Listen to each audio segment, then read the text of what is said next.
Welcome, everybody. How's everybody doing? Today, we're diving into the fascinating topic of intention. Thank you, Nancy. Whether it's the driving force behind our actions, the key to understanding deeper meanings, or hidden catalysts for personal growth, intention plays a crucial role in shaping our experiences. As we explore this concept, let's unravel its significance in our daily lives and how it might hold the key to unlocking a greater understanding and purpose. Join us as we embark on a journey to explore the power of intention. Just a few reminders. We're trying to create a supportive environment where we connect above any differences. Please stay on topic, no criticism, avoid politics. Remember to mute your microphone when not speaking to minimize background noise. And if you can turn your cameras on, that would be great. And please remember to keep your answers brief so that everyone gets a chance to speak. Anthony? Great. Thank you, Linda. Hello, everyone. Great to see you all. So I know we had, some of us had a long day at work or whatever, but now we're together, moment of relaxation, excitement, and discovery.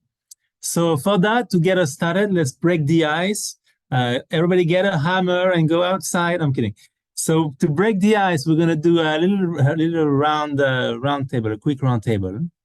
Why don't we, one by one, we tell everybody, have you ever named your car? Car, C-A-R. When I say car, people think I say cow. I imagine you didn't have a cow growing up, or maybe you did. But I mean the car you're driving. Have you ever had a car that you named? And if not, maybe anything that you named, an object or, anything that you named. So whomever feels like going first, you will know when it's your turn to unmute. You will know. I'm ready. I had a car, we called it old junk. Cars don't get names anymore because they're really not that unique anymore, The certain rust lines always made each different car unique.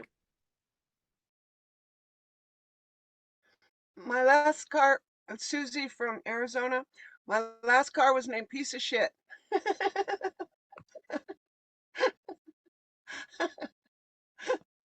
Well, I guess it wasn't a Mercedes then. No, I'm Roberta from Long Island, New York, and I had a Pontiac Grand Am in '74.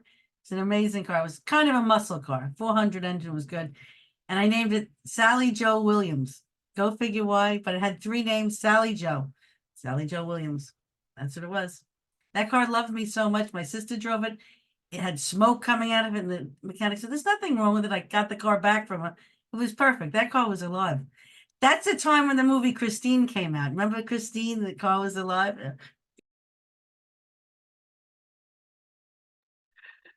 Hi, I'm Shelley from California. I never named a car because I grew up on horses.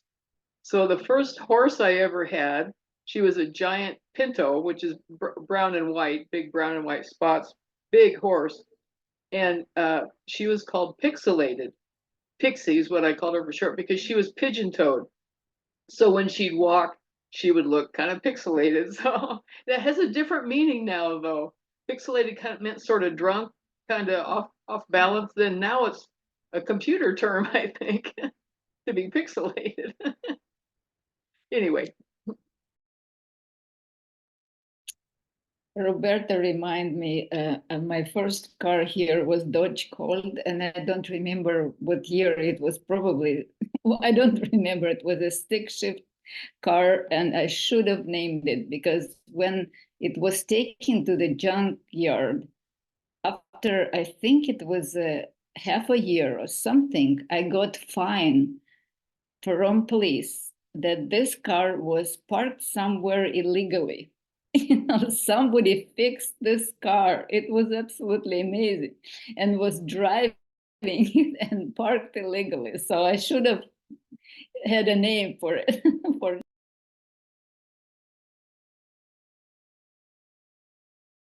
I'm Rono from Rotterdam. I had two cars in my life, two Toyotas. I loved them very much. They were very reliable, but I didn't name them. I was very attached though. But I did name my first bicycle. Mainly because that bicycle was an advice. I bought it following advice from friends, very good friends, and it was a Jewish name. That I'm gonna tell it. This won't mean anything to you, but I was very attached to it. Nancy?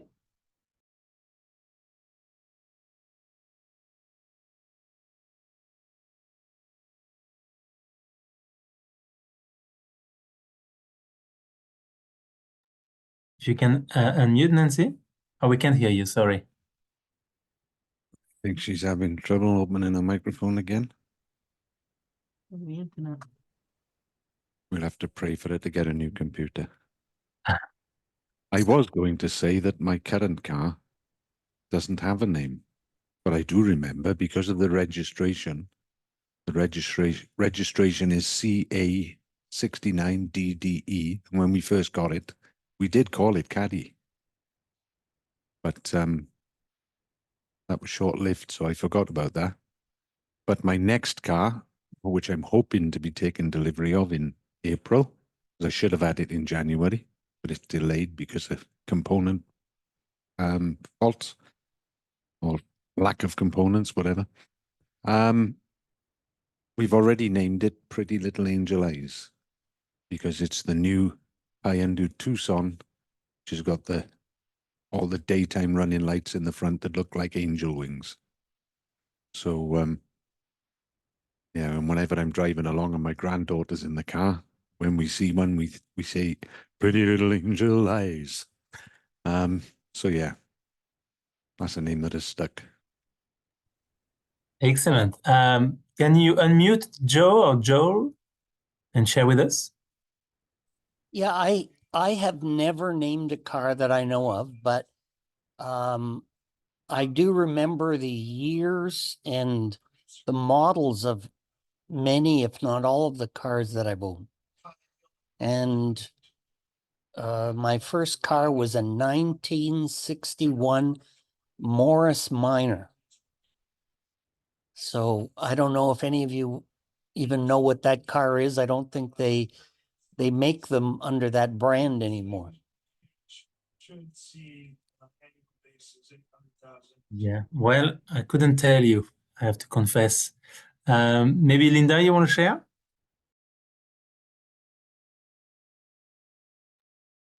I never really named any of my cars, but occasionally, I'd say, come on, baby, you can make it. That's good stuff. That's excellent. Nancy is back. What do you think, Nancy? Any car that you named? You need to unmute. Yeah. Okay. Sorry, I had to switch off my computer because I couldn't it wouldn't be stable. Anyway, so my first car in high school, I had a job where some of us had cars and some didn't. So whoever did kind of volunteered to take most kids home right after work. And my car was this green car, and it was a Renault, a French car. And at the time, nobody ever heard of it. We didn't know it was pronounced that way. We called it the Renault, right? But anyway, it had a sunroof, and they just got such a kick out of it. There was this one guy, And he used to sit on top of the roof of the car every time we were driving home. And he named the car the Green Machine. So ever since then, I've been naming my cars. My next car was named by a friend of mine, and she called it Happy because it was a Hornet. It was the Happy Hornet. And I've named it. My current car has a bad name. It's called Sunny because he's golden, but I got to come up with a better name. Excellent. Well, thank you for sharing. Breaking news in France, we don't name cars, which, I guess it's a difference of culture. But hey, guys, you do what you wish. So now that the ice is broken and all melted, it's time to introduce the rules of the roundtable. We have a quick video, the usual, just to remind everybody that what's coming up. We'll have to make sure we respect each other in the best way so that the best can come out of our conversation. The rules of the round table. Around the table, no one is more important or less important. Everyone is equal and very important. We don't reject opinions or negate, but only collaborate. The real solution won't come from knowledge or verbal perfection, but only from our connection.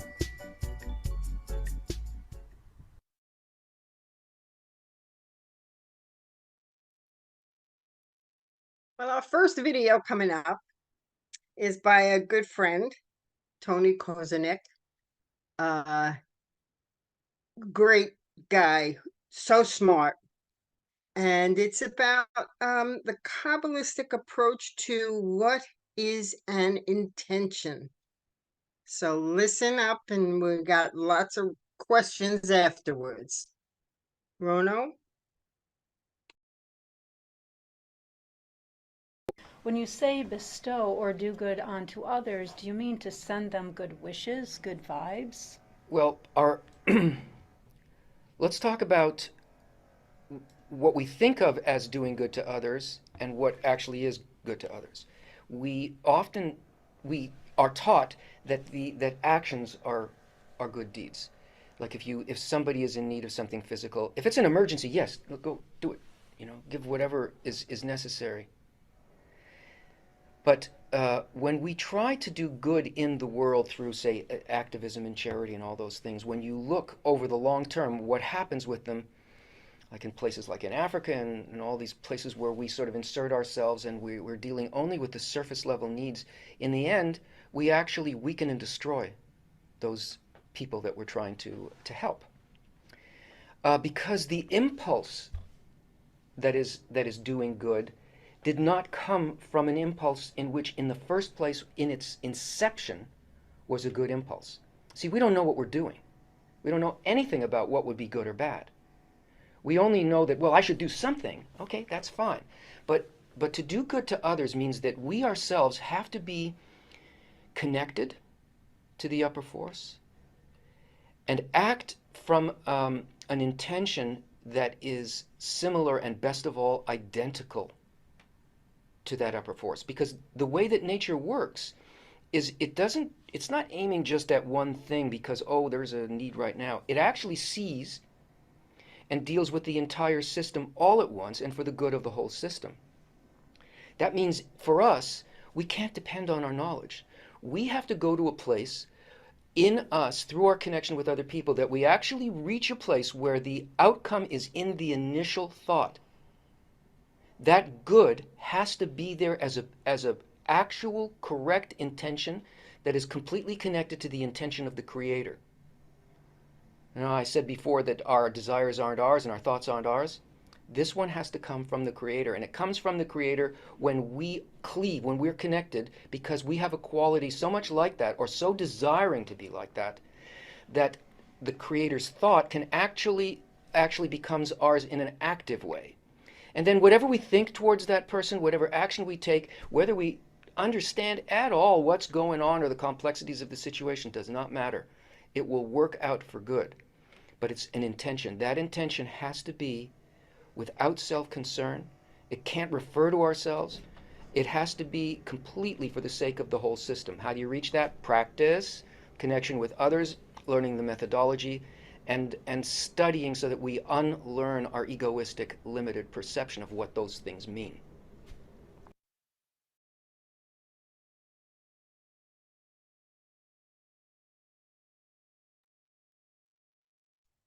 So after hearing that, what do you think is an intention?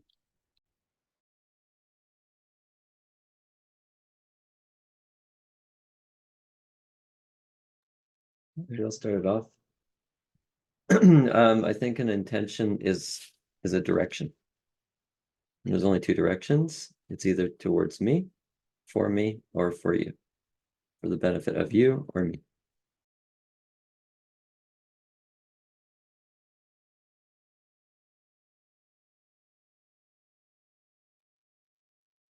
Yeah, I think that was such an amazing clarification. So that the intention is basically what I put in front of before acting and actually scrutinizing what I'm intending to do. Is it for me or for the benefit of other person or whatever I would like to do? That is amazing clarification.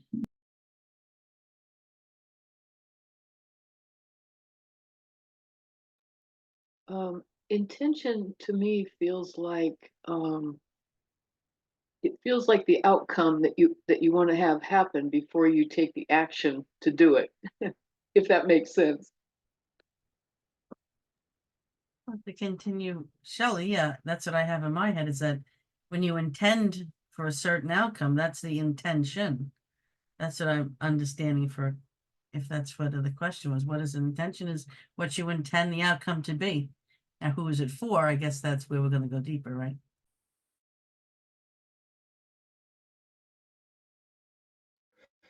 I That forgot. was a really, go ahead. Go ahead, No, Susie. Robert. Beautiful women Hi. before ugly men, please. What? I said beautiful women before ugly men, please. Oh, well, I got pneumonia, so I'm not great right now, but uh, I like that video because it really makes you think, wow, my intention for that person might have been what I thought was happening, but maybe that's not what that person needs. But I like this prayer. Somebody taught me this when intention say, for the greatest degree of love for all concerned. And then you feel a little safer moving in on somebody. And intention to me is making the outcome become the income. Meaning whatever you want the outcome to be, then you place it as an income before you move, before you take action on it. And I forgot to mention earlier, my name is Rob, and I'm from, where am I from? I'm from Wales in the United Kingdom. A mental block there then. Oops. Nancy, if you're talking, you're muted.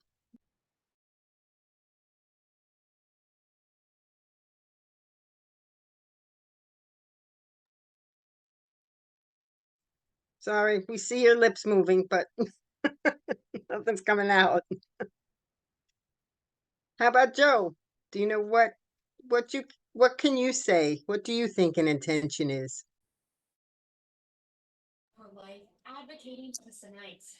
Well, I'd have to give a little bit of pushback, and I'm not sure if that fits in with the spirit of your group. So, I think looking at things at a transactional basis, as Dan did, it's either for me or for someone else. That's a bit of a bipolar model.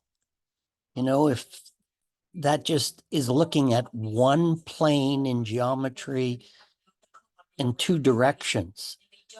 But if we look at a globe, you know, there could be an angle up or an angle down, or there could be a third party involved. So there could be different benefits to different parties in any transaction, and the intention I have with respect to one person may have either a deleterious or a beneficial effect on other people.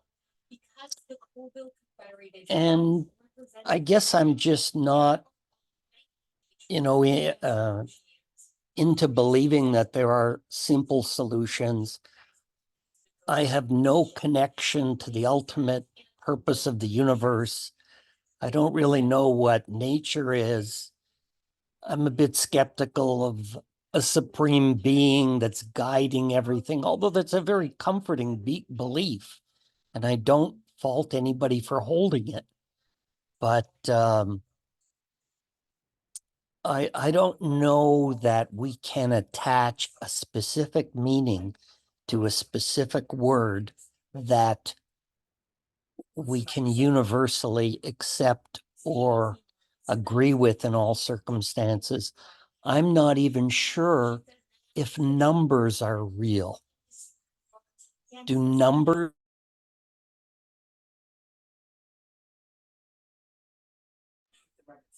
Thank Have I you, been Joe, for talking all your. that time and no one heard me?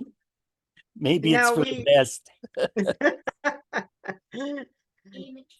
Thank you. Um, I'm not going to put Victoria on the spot because she didn't see the video. So I'm not going to put her on the spot. Is there anybody else who has some input? I could try something. I think maybe the simplest way I can think about intention is the idea of thinking before acting. Like thinking as in, really thinking like, what am I going to be doing, and what kind of consequences it's going to have.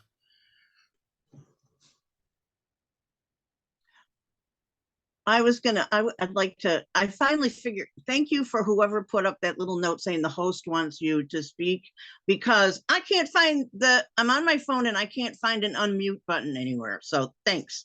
Anyway, I think the one thing I can think of about intentions, similar to what Rono said, is the consequences. You have to think through it very, very carefully, because you have no idea if there's going to be a bunch of unintended consequences. I know I've experienced that in my own life when I thought I was doing something good for my family and it turned out to be a horrible disaster. And it never occurred to me that that could happen. And I think we found that out in government too, right? The different experiments the government's done over the years thinking it would be a good thing, and they've all turned out bad. Not all, mostly. But other than that, I'm not sure. For me, I totally understand intention as far as its own worth. I mean, like I've heard it on different shows, Oprah or whatever, they'd say it's your intentions that matter. And I'm thinking, but isn't it your actions? Intention's obviously important, but so I still do have some trouble with that. Yeah, it's a difficult concept for sure. For sure. My personal opinion is the intention. You think of what goal you want to hit, and that's your intention of where you want to be. Then you do the work. Anthony? Yeah, I think you guys said a lot of good stuff, and you're right. It's not necessarily black and white, and sometimes we can't really predict what the result of our actions will be. So it is tricky, and it is indeed not black and white. Now, I guess maybe I can ask the next question on that idea. So I guess since we are not too sure like what the result of our actions will be, Rono talked about maybe we think before we act. Why do you think that sometimes, I found this, of course, the famous expression online that is, the road to hell is paved with good intentions, right? Oftentimes we have the best intentions, or we think we do. Maybe we have a hidden agenda. I don't know. But how do you explain that sometimes from your point of view, it's like, it's good and it would be perfect and the person needs it. But yet, whatever you injected actually created chaos. How do you explain that?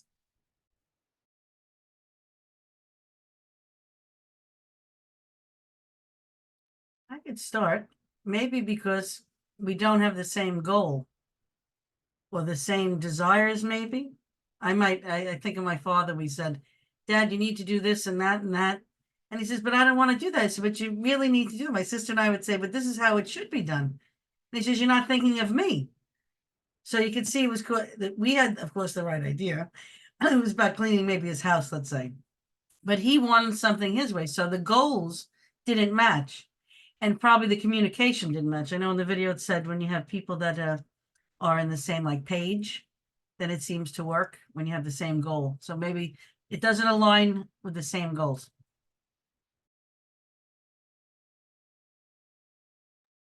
I think it's hard to make it align with what you're saying. It's because people are all so different, so we see things from different points of view so much that we might think we have the same goals, but it might not be translating out that way. You know, I was language major in school, and I took semantics class, and that's one thing we talked about, is that there's so much difference each person brings to any conversation. It's a wonder we ever even understand each other at all. You know, it's hard to make sure you're always on the same page.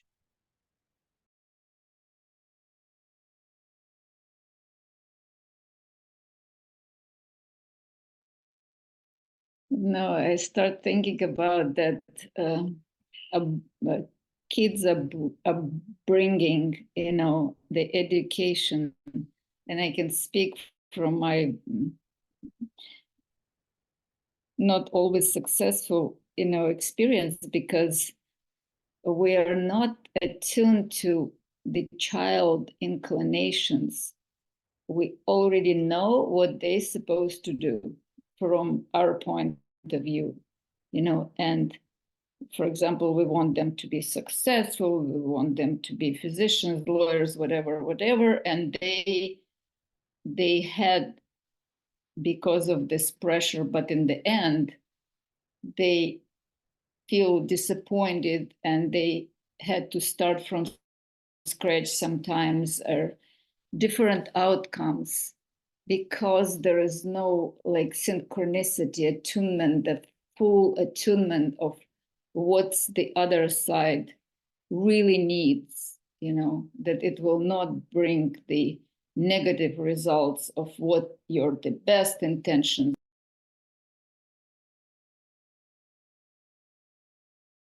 Yeah, and I like the video in that the gentleman said, you know, we don't know the answer. We don't, I mean, I kind of resisted that. I thought, well, we might know the answer. But it's the humility and the humbleness that we have that will, like you go into a situation and you're humble, like the video said, I don't know what's happening, but if I can be used here, show me what's happening so that I might bring forth something. And then my intention would be more spot on than if I got on going, thinking I know exactly what's happening. And so the more preparation, meditation, prayer, humbleness that you go into a situation, I think that will give you a closer thing of being on the money. I'd like to throw a curveball for a second. Everything is beautiful what you said. You know, one time somebody asked me, do you know anybody in your life that wants the best for you? That you know for sure they want the best for me? And the answer, like you think of people, yeah, you know, like my mother, I'm pretty sure she wants the best for me. And then the person asks, okay, now how about this? Do you know anybody who wants the best for you, but not in the way they think it's good for you? Right? And that changes the whole perspective, because we think we know what's best for people, but really maybe what's best for them, we don't even know. And we think we know. And because Joel has I like the way Joel thinks, I'd like for him to say something now so that it brings it another perspective that I like.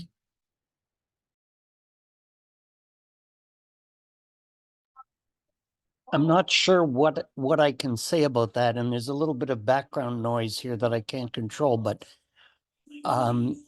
you're dealing with philosophically two different realms. What's called the metaphysical, what goes on inside our imaginations, and the physical, which is where our actions take place. And every individual is living in that particular way of being. So what's going on in our imagination, our mind, our relationship with the grand creator, with the nature of the universe, the great architect, whoever or however you think of it or refer to it, and everybody else has that relationship. I remember going into a bookstore once and they said, when man prays to God, that's when man speaks to God, that's called prayer. When God speaks to man, that's called schizophrenia. So it's a bit cynical, but it tells you that people can be very misguided. I was watching some international news broadcast about some fella who stabbed people in England, and he's being sentenced now to a mental hospital for the rest of his life. He killed 3 people. He was known to police, but maybe his intention was good.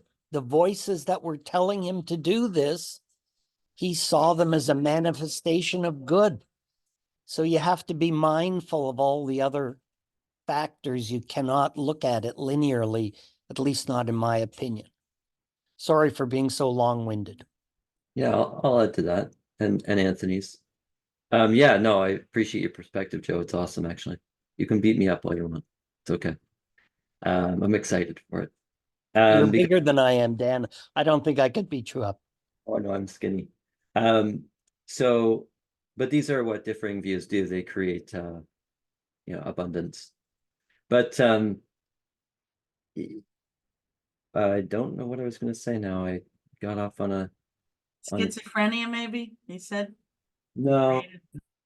It's too bad. I wanted to talk to something that I like what Joe said, but at the end of the day, it's like, why do we cause chaos in the system? And it's because everything I do is for me. It doesn't matter. Everything I do is for me. That's it. And the problem is nature doesn't work that way. There's nothing in nature that works that way. Only me. So it's a problem, right? Poor Bono goes out there and he spends 300 million in Africa. That's a lot of money, even for him. And he comes back and says, I made the problem worse. Why? Because it was for him.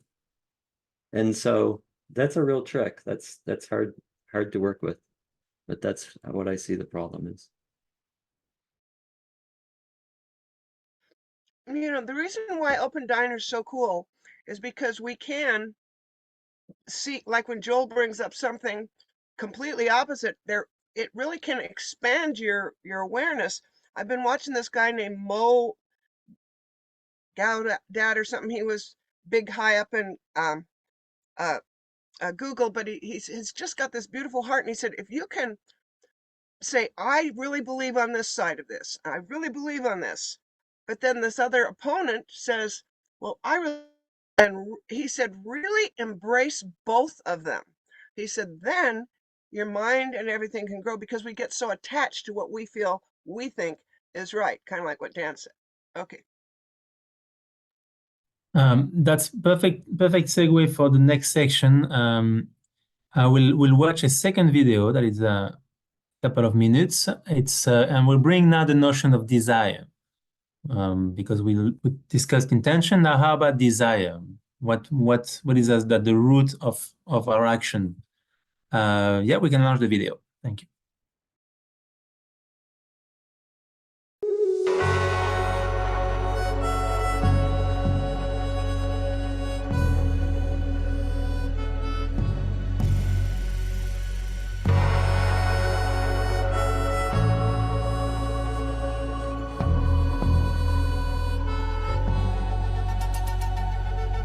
We've all had those sleepless nights where the body refuses to go to sleep even though we have something super important to do the next day. It's in these moments that we really realize how little control we actually have over our bodies. But what if a very significant part of my life is being controlled and operated by unconscious desires and intentions within? Let's analyze what's actually going on here in terms of the desire and the intention, because these are the forces that are actually controlling all of your reality.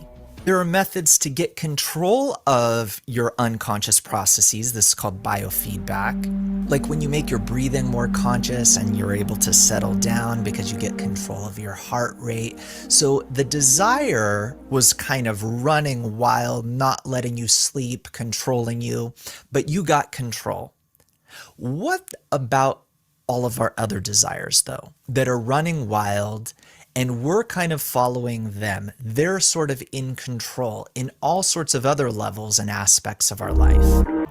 In the case of the criminal, who do you think is flying the plane? Who's in the driver's seat? Is it the intention to restore balance to the world, to an unjust society, or is it the desire for money that's actually driving? Here's a tool by which you can tell on yourself in your own life if you actually have an intention in the driver's seat. Because having an intention in the driver's seat means that you're in control more and more of your whole reality. Kabbalists say that the very first time that I do an action with an intention behind it that is good, I immediately reveal the spiritual world. The wisdom of Kabbalah teaches the person how to do this, how to, before doing an action, to stop and craft an intention. A spiritual intention, we have to learn what that is, and make sure that this intention is getting into the cockpit, into the driver's seat, before the action takes place. And just like you can make what is a totally unconscious process, breathing, more conscious, by monitoring yourself internally, you can start making your intentions more spiritual, more in order to bestow. And eventually you can learn to place these intentions over every single action that you're already doing in life, and by this reveal yourself in a spiritual world.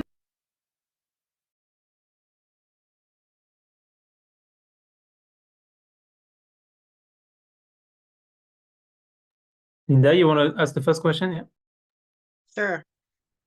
Now that kind of makes you think even further, doesn't it? About intention and desire. Now, what do you think is the difference?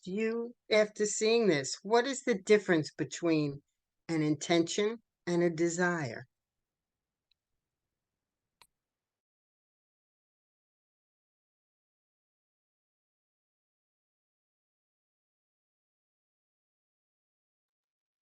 The first thing it makes me think is desires are not always good for you.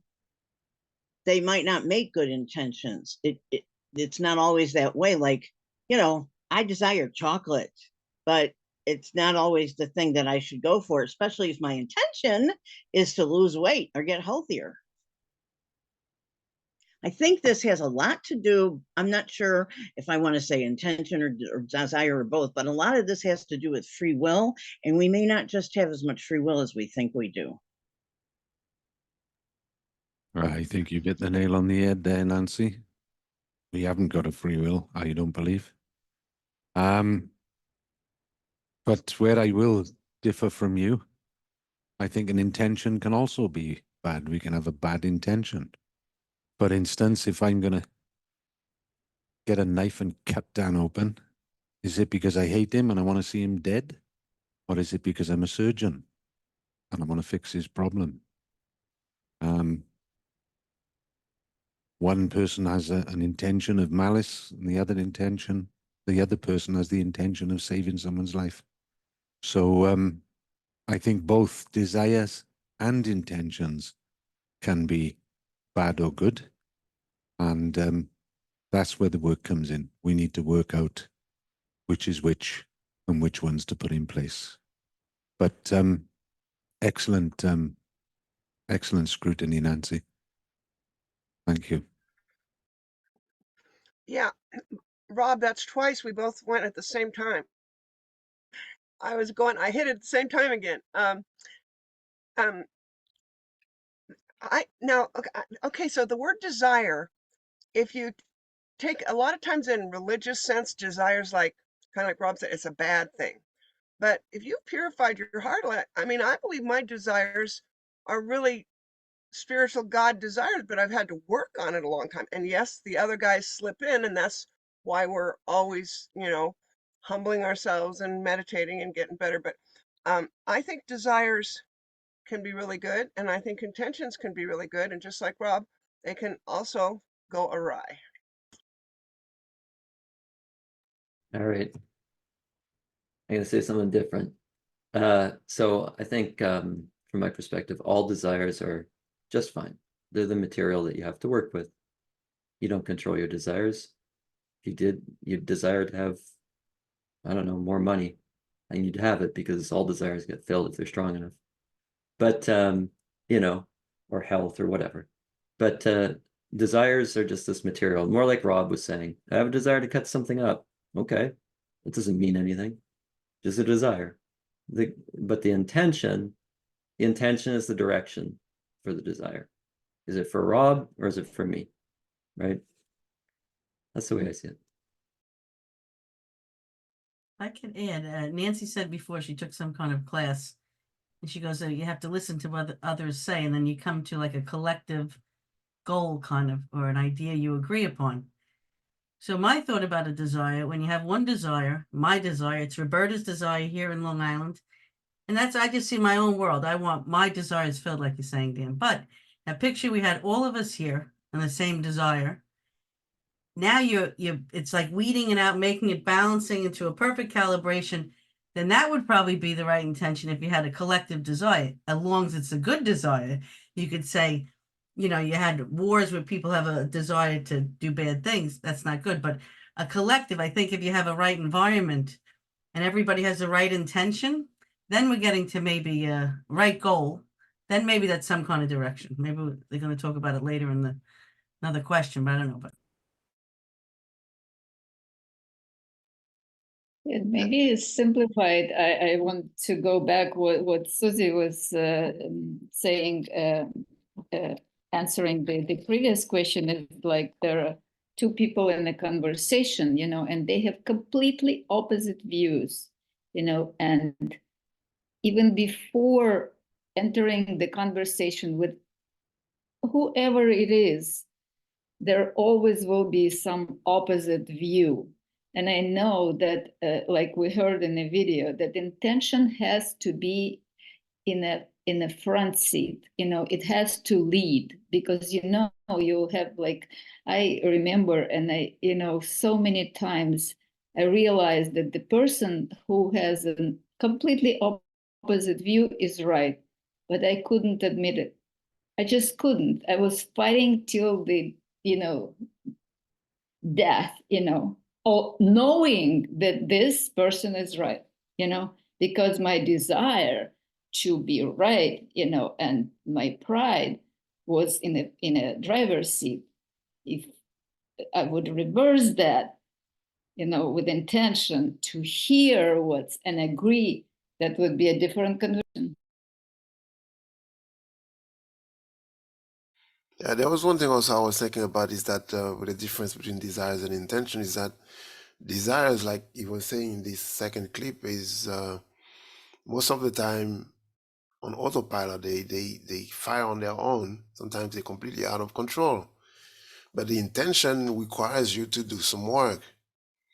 If you have to have an intention, then you have to decide on something and you have to work hard at sticking with it. The harder, because sometimes it's a very tough thing. One of the basic desires is if you're hungry, then you have a desire for food. That's automatic. It comes by itself. The hungrier you are, the longer you stay without food, the bigger the desire grows, and it's going to take over everything, because it follows this instinct of self-preservation, and this instinct is the ability for a person to take care of himself, which is, the one thing that makes us survive. But the problem with it is that this desire keeps growing. I don't want to just fill myself with fulfillment, but I want to get a piece of yours if I can also. And I'll keep wanting more and more and more, and until it's just completely out of control. But the intention, if you want to do something and you want it to be for the sake of someone else, then it requires you to really, really work hard in fighting your own desires, because they're going to take over. I liked one thing you said there, Rona. It was, if you're hungry, your desires for food. I was just thinking, and I'm not saying I'm right, it just popped into my head. You can say what you think, but what if the intention comes in what you choose to eat? Like if I'm on a diet, do I want McDonald's or am I going to make a salad? It's just a thought. I don't even know if I'm right or wrong there. Well, he tells us in the video that the intention's in the driver's seat. That before you sometimes have a desire first, but what drives that desire is your intention. I think I could continue what Nancy was saying about this, a way to illustrate the intention in a way that you understand with this example of food. You go to a friend's house, he invites you, he cooks something for you, and you want to sit to eat, but you understand that when you eat that food and the friend is witnessing you, enjoying the food that he made for you, then you making that friend happy, even if the food is not the best, or even good. But you showing him that, his act is bringing you this enjoyment, then that intention is to make him happy or her.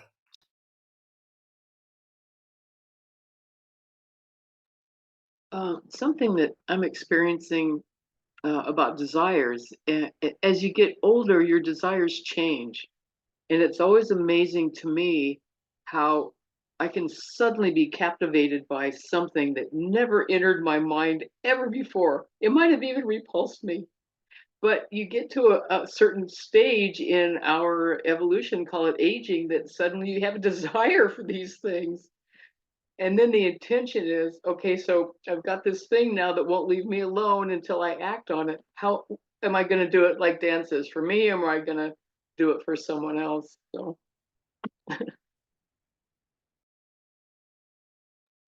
There's another part of intention, and that is we can train it. Like in your brain, there was a saying, I have ADHD, and there was a saying with us is that first it starts with cobwebs and then it turns to cables. It's like the more you practice a certain thought, a certain emotion, certain action, the easier that particular thing becomes. It's sort of like going through a jungle the first time. First time you got to hack out a path and it's really hard. The next time, oh, there's a little bit of a path made, and on it goes until it becomes automatic. I think intention's, a difficult thing, right? Like, it's like, what did the guy say? Like the intention goes in the driver's seat. You craft the intention before the action, which is the desire, the fulfillment of the desire, maybe like eating. And so the work there is like it's extreme. It's like for every action, I have to figure out what my intention is and then what adjust it or build it. Like in all of our actions, I don't do that for any of my actions through the day. Like someone said, I'm more on autopilot. Like that's a tremendous amount of work and huge in like an internal effort, right? To build an intention before an action. Yeah. But it's like Nancy said, it's a muscle. And going back to, training kids, if you start asking, if I would be asked, when I was growing up, why you're doing it, what is, like several times per day, and then more often, it becomes a habit. It becomes a, like breathing, walking, and everything else. First, you think why, and then you act on your desire. But it's such a good thing. Just think about it, like you guys are saying, if we're intentionally thinking of what we're doing and you're in the process of this, not just a desire like you're hungry, but you're actually working with this thing that's happening from nature, technically. Doesn't that feel good though? That would be a good way to go through life, to actually not feel like you're a puppet. You're actually taking control, like he said, of the wheel in the video. You're in the driver's seat instead of being like a puppet. So I think the scrutiny is excellent, because now when I do something, who am I doing it for? Why am I doing it? Like you said, with age, Shelley, these things come about. It is true. But if everybody came with this thought in the whole world, the world would probably look like a very different place. I should hope.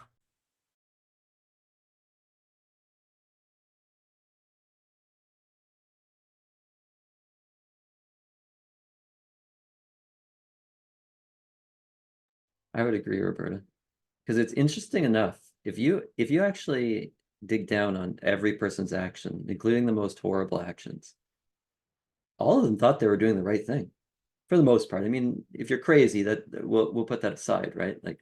But Hitler thought he was doing the right thing, 100%. They all thought they were doing. Everybody thought they were doing right. I'm doing good, I'm fixing stuff, you know. So everybody has this unique inclination to try to do good. You just don't know the mechanism, I guess.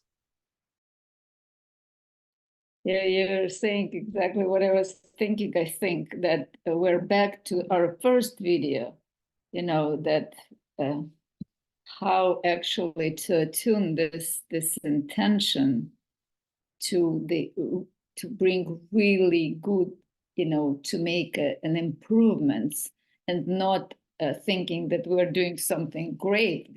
Like I was thinking when Einstein was developing and scientists developing the atomic bomb, they didn't realize what the outcome of what they are doing and proposing, is, and only after the result that appeared to them. What if the intention of doing something was on a level that what was discussed in the first video, then it would not happen.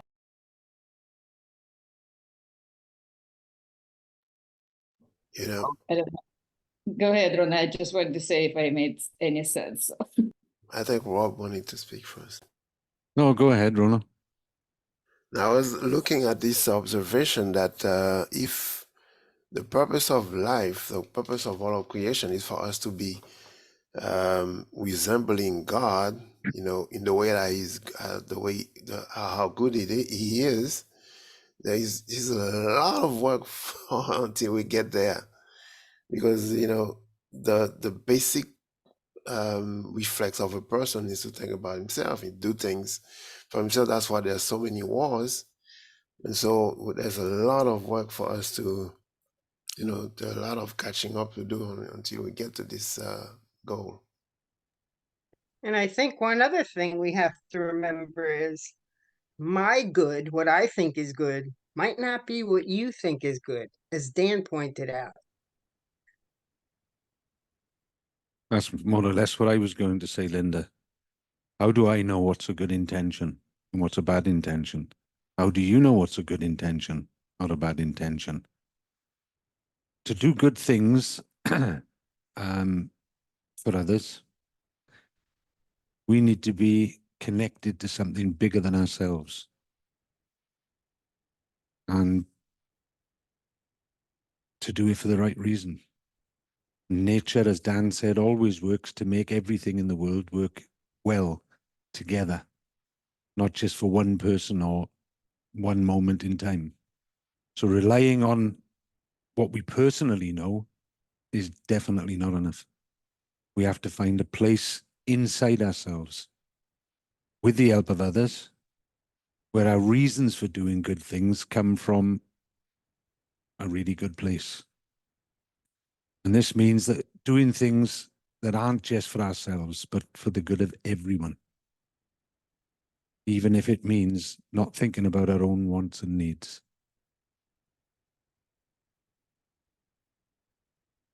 And if you But put, how do we know what's good for everyone? well, I think if you put what Dan said and what I said together, there's a key there.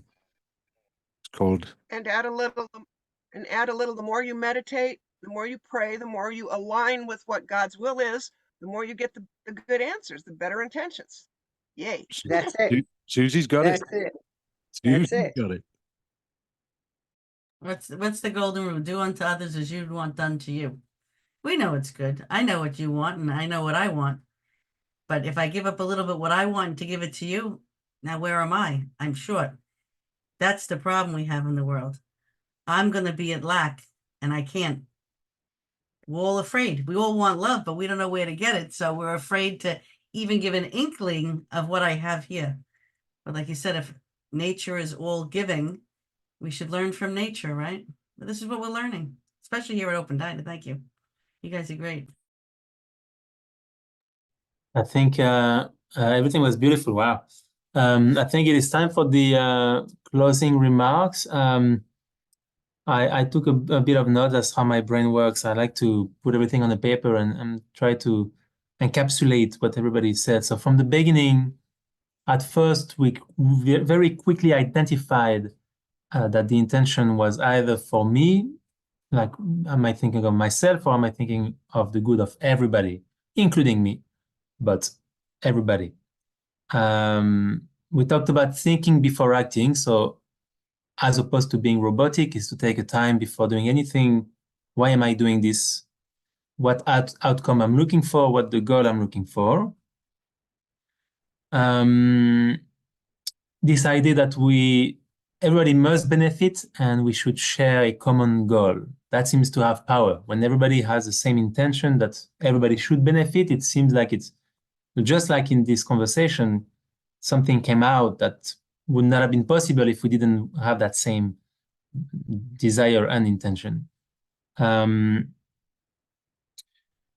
then, yeah, then we talked about desire, about where a desire comes from, and it seems desire just comes, and then that's up to us to decide what we do with it. What intention do we place on the desire? If you're hungry, you're just gonna eat to satisfy yourself, or will you pick carefully the food you choose? Will you eat with good intention so you can have strength to be a better person? Just everything can have an intention of for everybody. How can I contribute thanks to whatever I'm doing? Right environment is important, again, with people who share the same intention. And putting that intention that it's for everybody seems to come with an effort, because apparently as an autopilot, we tend to think of ourselves a bit too much. So that seems to be coming with an effort to pause before doing an action, having the right intention. And with that prayer that we talked about, praying to have a good intention, to do the right thing, and to be guided, whether you believe in an upper force or not, seems to be a way to have better results, and for everybody. Even when we don't know, this simple wanting to know and praying to get guidance seem to help make the right action with the right intention. That's pretty much it. Linda, maybe you can do the reminders. Okay. Few ways to keep in touch with us in Open Diner. Join our meetup group. Follow us on Facebook, Instagram, Nextdoor, Pinterest. You can subscribe to our email list for a bi-weekly email notification about our events. Your email is never shared with a third party. Some of our old events are on YouTube if you want to share with friends. I believe we're putting some of the newer ones on Facebook. I'm not positive about that, but we might be. So you can share them with your friends. Give the videos a thumbs up that you see. Invite your friends to join us too, please. The more the merrier. We have the links in the chat. And I believe in 2 weeks, we have a different kind of open diner. It's going to be a game night. So hope to see you in 2 weeks. We're going to have a whole lot of fun. Thank you all again. Thank you, guys. Thanks, Bye, everybody. It was great. Thank you. Yes, Mm, great meeting. discussion. Thank you. It was terrific. Love it when you come, Anthony. Yay. Yep. Take care, everybody. Susie, hope you feel better. Yes, feel better, Yeah, Susie. me Feel too. better. Thanks so much.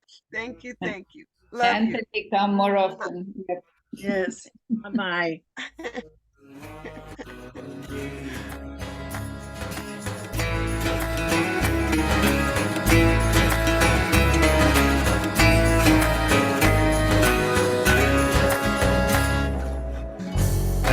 I just want to start with a great gratitude to the Creator, to all of you, my dear family. I wish there was a way where you could just feel what's happening inside. I feel totally filled with joy to be amongst these friends. There's no air here. The air is thick because what